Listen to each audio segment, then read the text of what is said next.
بسم اللہ الرحمن الرحیم الحمدللہ رب العالمین والصلاة والسلام علی خاتم النبیین۔ ناظرین اکرام السلام علیکم، میں ہوں تسلیم صابری اور ایک اسپیشل پروگرام لے کر آپ کی خدمت میں حاضر ہوں۔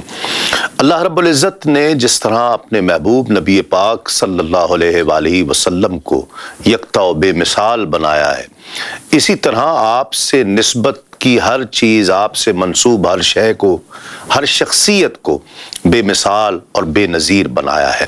آپ کو صحابہ کرام، آپ کو ساتھی بھی بے مثال اور بے نظیر عطا کیے۔ جس ہستی کی شان دیکھیے، جس صحابی کی سیرت کو اٹھا کر دیکھیے، ستارے کی طرح چمکتے ہوئے درخشاں اور نیر تاباں نظر آتے ہیں۔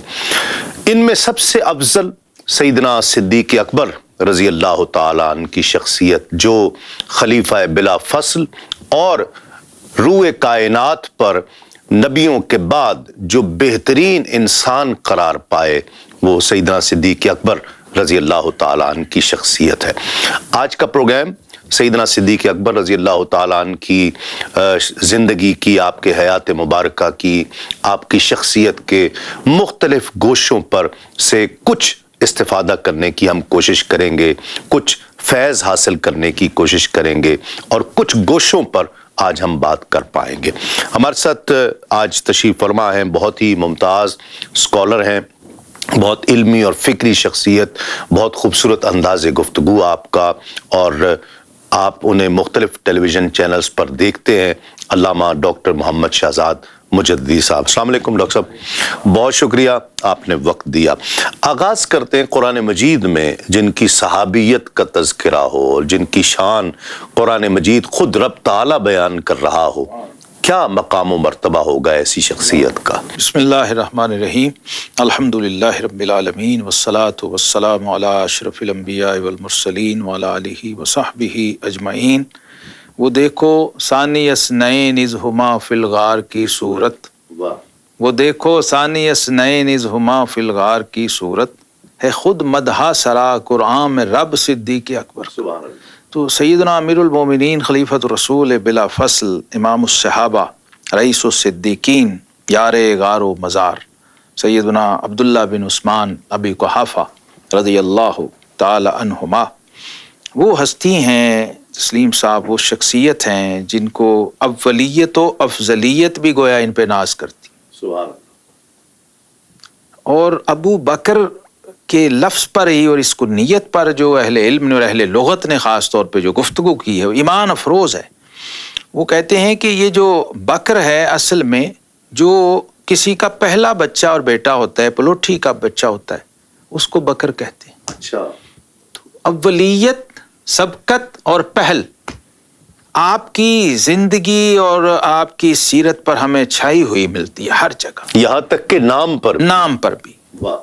تو یہ نام سے ہی یہ چیزیں پھر سمجھ آتی ہیں کہ بھئی اس کی مناسبت شخصیت کے ساتھ جو ہے، اور پھر جو اس کے اثرات اور اس کی جو عملی حالت اور اس کی جو عملی تفسیر آپ کی ہمیں شخصیت میں نظر آتی ہے، وہ بڑی ایمان افروز اور بڑی باکمال ہے۔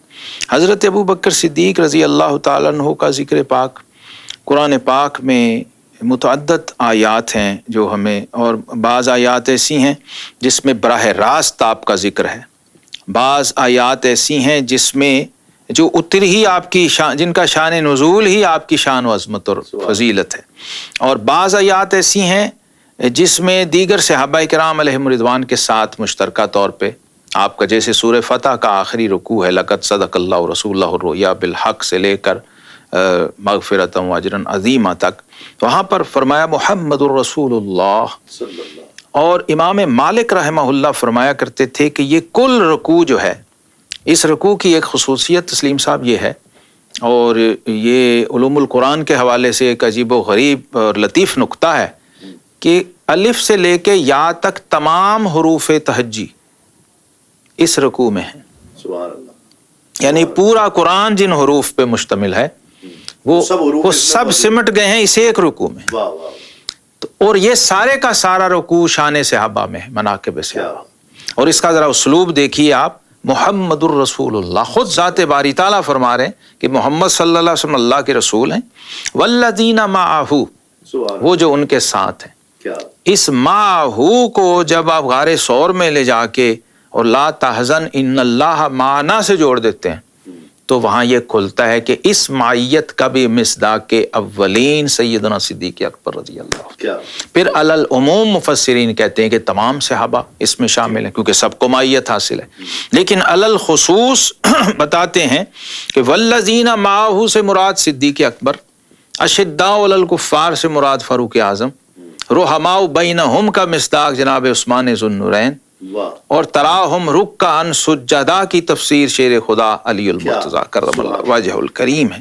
اور پھر اس میں ایک جگہ فرمایا ذالک مثلہم فی التوراۃ و مثلہم فی الانجیل، ان صحابہ کرام علیہم رضوان کا اور میرے محبوب کریم علیہ الصلوۃ والسلام کے ان جانثار ساتھیوں کا ذکر صرف قرآن میں ہی نہیں ہے، تورات و انجیل میں بھی ہے۔ کیا سبحان اللہ۔ اور جو اہل کتاب علماء تھے یہود و نصارہ کے جو بڑے بڑے مذہبی پیشوا تھے وہ پہچانتے تھے صحابہ کرام علیہم رضوان کو۔ امام طبرانی نے لکھا ہے کہ مدینہ شریف میں ایک گلی میں ایک راہب پادری بڑے لیڈر ان کے پیشوا سینئر عالم وہ کھڑے تھے اپنے شاگردوں یعنی جونیئر علماء کے ساتھ، تو جناب فاروق اعظم رضی اللہ عنہ ادھر گھوڑے پہ سوار ہو رہے تھے۔ جب گھوڑے پہ سوار ہونے لگے تو تہمت کا کپڑا ان کی پنڈلی سے ہٹ گیا ہوا سے، یوں دوسری طرف جب سوار ہوئے پاؤں اس طرف رکھا تو اس راہب نے اشارہ کیا اپنے ساتھیوں کو، کہنے لگے وہ دیکھو اس کی پنڈلی کے اوپر گھٹنے کے قریب جو سفید نشان ہے نا، اس کا ذکر بھی تورات میں ہے اور انجیل میں۔ یہ وہ ہستیاں ہیں اور یہ اسی لیے تو وہ لوگ منتظر رہتے اور پہچانتے اور ان کے پیچھے جاتے، ان کا تعاقب یہ ہیں اس طرح پڑھ چکے۔ اور پھر حدیث پاک میں جب آقا کریم علیہ الصلوۃ والسلام نے فرما دیا کہ ان اللہ تعالی اختارنی واختار علی اصحابا، اللہ نے اپنے لیے مجھے چنا اور میرے لیے میرے صحابہ کو چنا، تو گویا یہ صحابہ کرام علیہم رضوان جو ہیں یہ بھی قدرت کا انتخاب ہیں، یہ ہستیاں۔ اور پھر جو ان میں حسن انتخاب ہے وہ سیدنا امیر المومنین صدیق اکبر رضی اللہ عنہ، جن پہ صحابہ بھی ناز کرتے تھے، صحابہ جن کو فالو کرتے تھے۔ اور سورہ توبہ کے اندر آیت نمبر 40 میں جو پورا فرمایا الا تنصروہ فقد نصرہ اللہ، امام ابن عساکر لائے ہیں کہ سیدنا علی المرتضی شیر خدا کرم اللہ وجہ الکریم اس کی تفسیر فرماتے ہیں کہ ان اللہ تعالی ضم الناس کلہم ومدح ابا بکر رضی اللہ، فرمایا یہاں اللہ رب العزت نے سب کو جھاڑ پلائی ہے اور صدیق اکبر کی تعریف فرمائی۔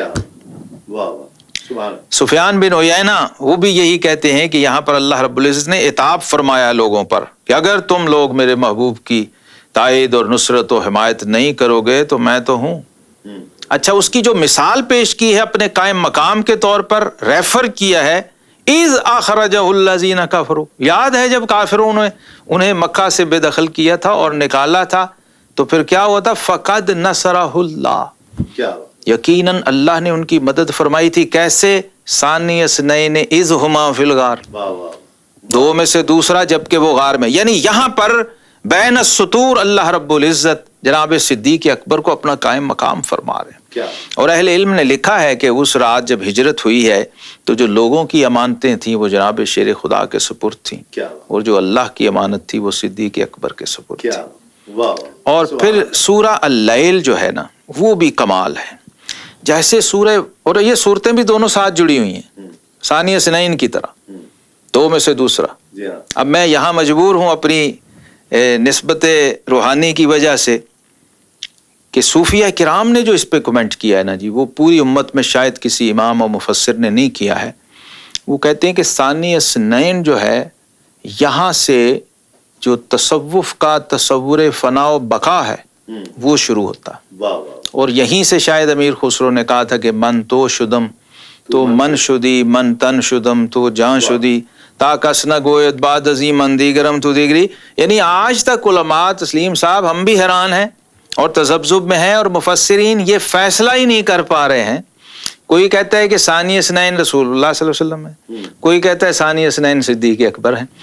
جب مدینہ طیبہ میں پہنچے ہیں اور پھر اس کا عملی مظاہرہ اور تصدیق ہو گئی، انصار پہچان نہیں سکے، انصار پہچان نہیں سکے، اور جناب صدیق اکبر ہی کو رسول اللہ صلی اللہ علیہ وسلم سمجھ کر ملنے لگے تو جناب صدیق اکبر اب وہ رنگ چڑھ جا. شاہ عبد العزیز محدث دہلوی نے جو اس پہ لکھا ہے، آپ فرماتے ہیں کہ جو نقشبندی سلسلہ ہے اس میں 4 طرح کی توجہ ہوتی ہے جو شیخ مرید پہ کرتا ہے. اس میں جو چوتھی آخری ہائیسٹ سٹیج کی توجہ ہے نا، اس کو کہتے ہیں توجہ اتحادی. اور یہ توجہ اتحادی، اب میں تفصیل میں نہیں جاتا، لوگوں کو سمجھ آئے گی اس واقعے سے جو ہر تقریباً ہمارے خطیب و عالم نے بیان کیا آج تک. خواجہ خواجگان خواجہ محمد باقی باللہ رضی اللہ عنہ قدس سرہ العزیز کا واقعہ، جس میں آپ نے نان بائی کو باقی باللہ بنایا تھا، توجہ اتحادی سے اس کو کہتے ہیں توجہ اتحادی. یعنی اس کو لے کے حجرے میں گئے اور اس پہ جب وہ توجہ ڈالی تو جب دونوں باہر آئے تو دونوں ہی باقی باللہ تھے. صورتن بھی، حالن باطنن تو تھا ہی تھا، صورتن بھی لوگ پناہ شیخ اسی کو کہتے ہیں، مرید کو دیکھیں تو شیخ یاد آ.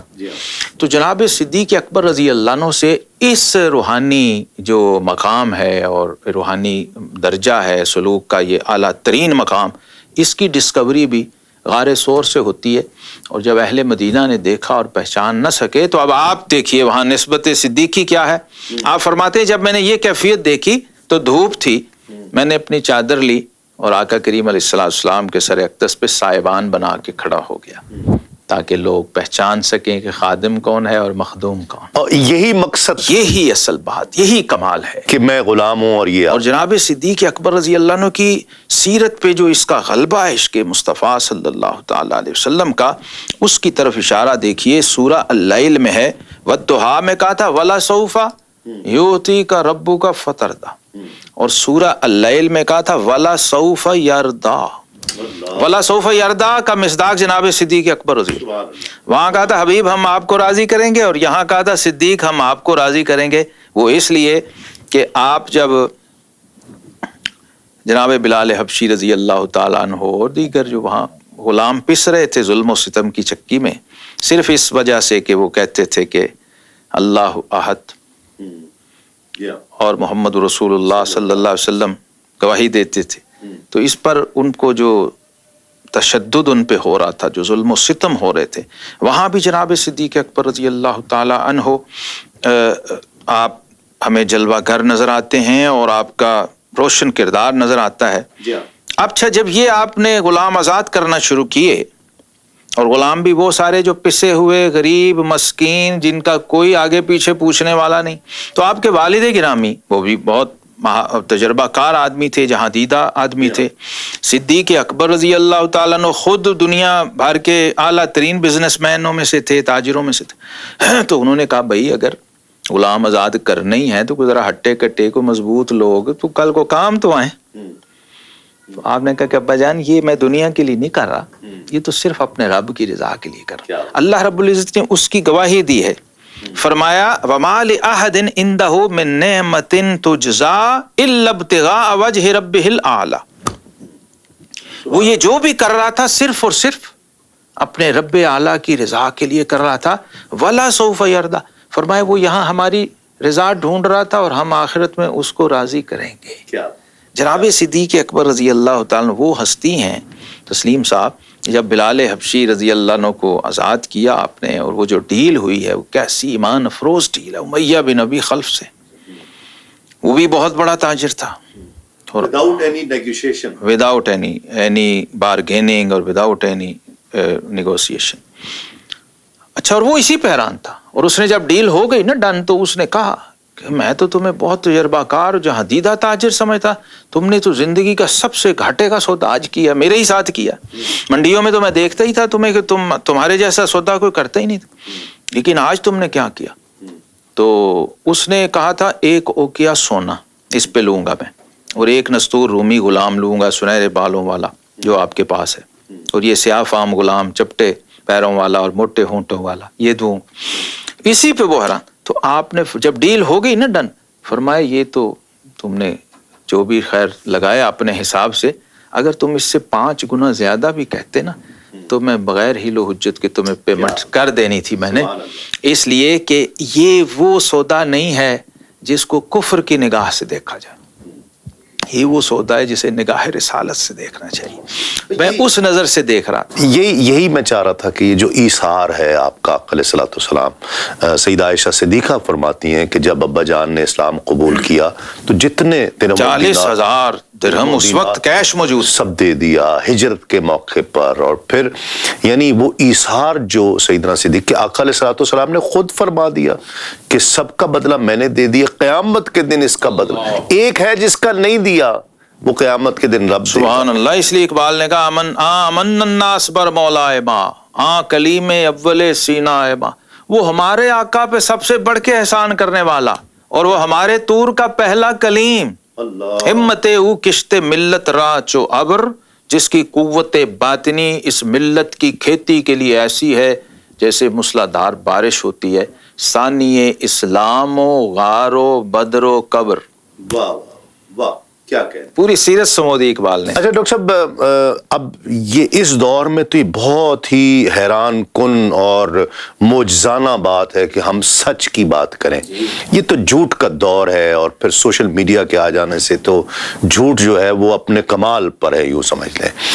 ایسے دور میں صدیق کا ذکر کرنا، اور وہ جس کو صدیق اکبر جسے رئیس الصدیقین کہا جائے، اور رب کی بارگاہ میں بھی جو صدیق کا درجہ من النبیین والصدیقین والشہداء والصالحین، نبوت کے بعد جو مرتبہ ہے سب سے بڑا قرآن کی ترتیب. صدیق اکبر جو شان صدیقیت عطا کی. اللہ اکبر. سورہ زمر آیت نمبر 33، والذی جاء بالصدق وصدق بہ اولئک هم المتقون.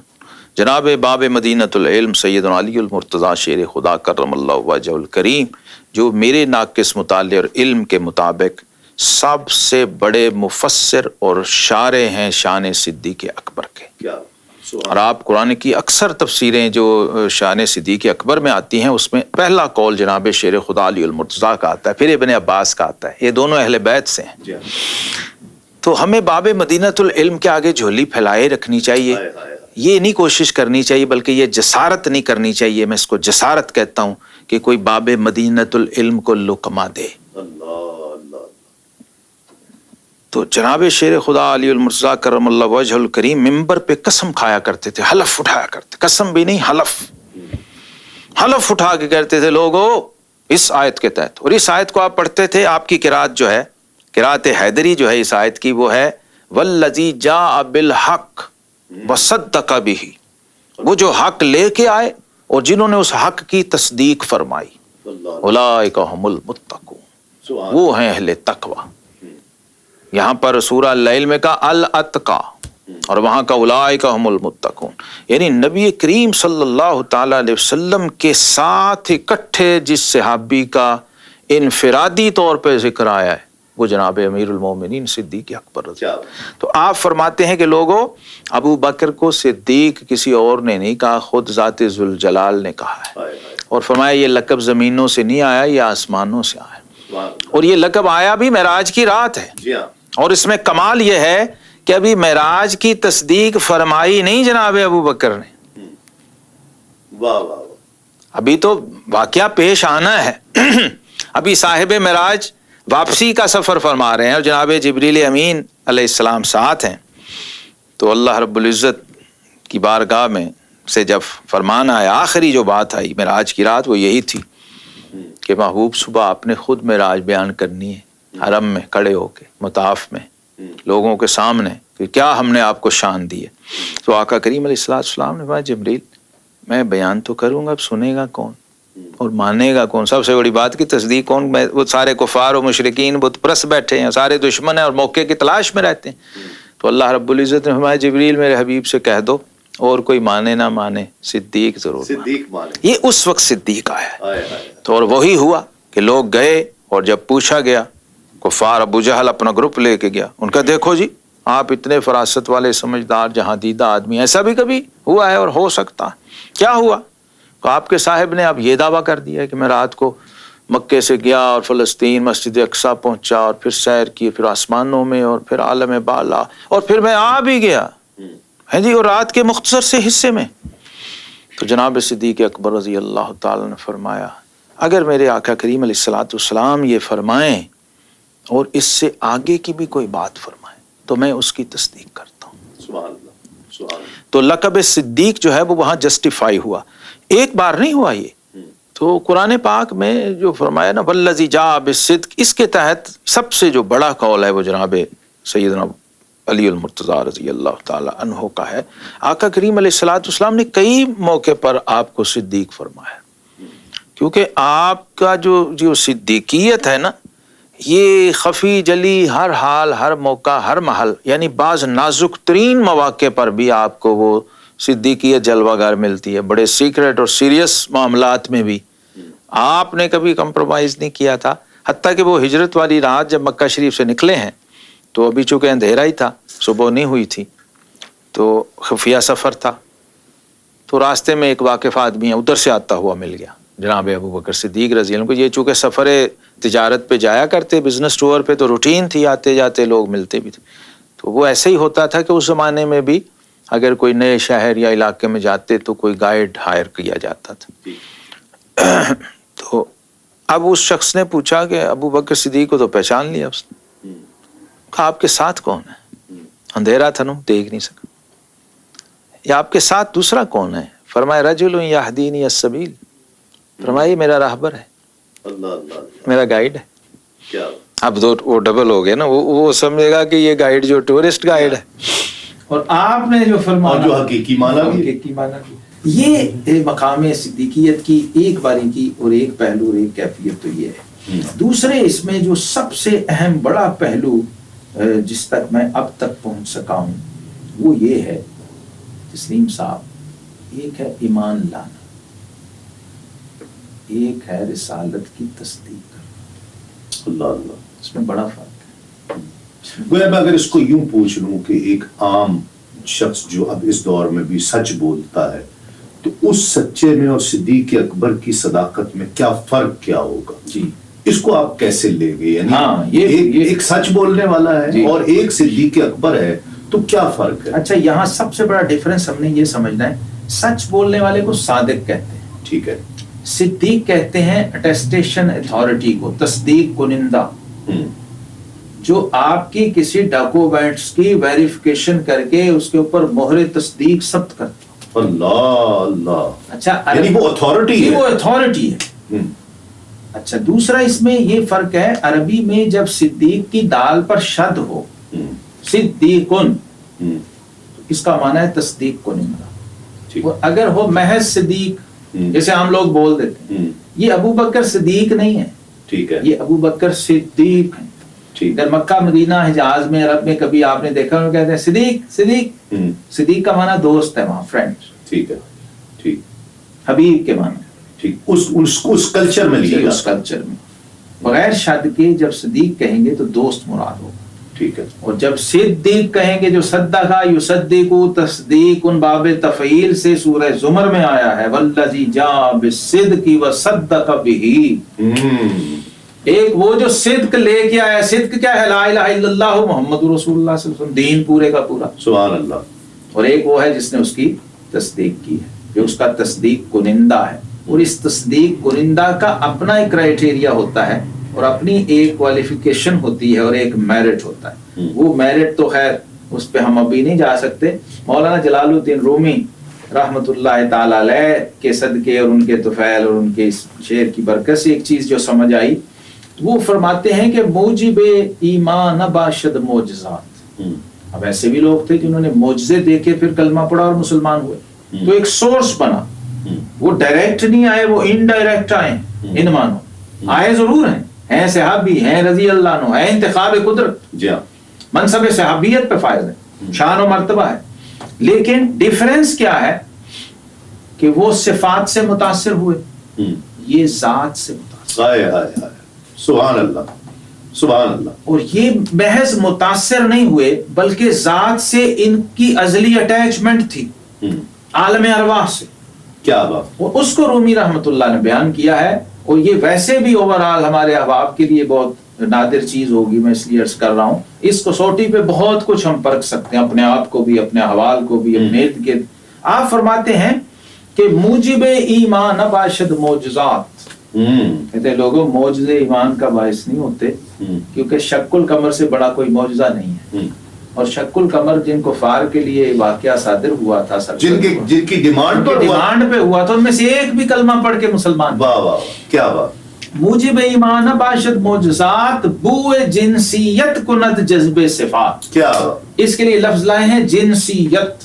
واہ. اور اس کے لیے بڑا مشہور شعر ہے، کند ہم جنس با ہم جنس پرواز. واہ. ہر ہم جنس اپنے ہم جنسوں سے پرواز کرتا ہے. کبوتر با کبوتر باز بباز. کبوتر کبوتروں کے ساتھ خوش رہتا ہے اور باز بازوں کے ساتھ خوش رہتا ہے. آپ فرماتے ہیں کہ معجزہ، اس سے ابھی اگلی بات انتہائی سیریس بات کہتے ہیں، معجزات از بحر قہر دشمن است.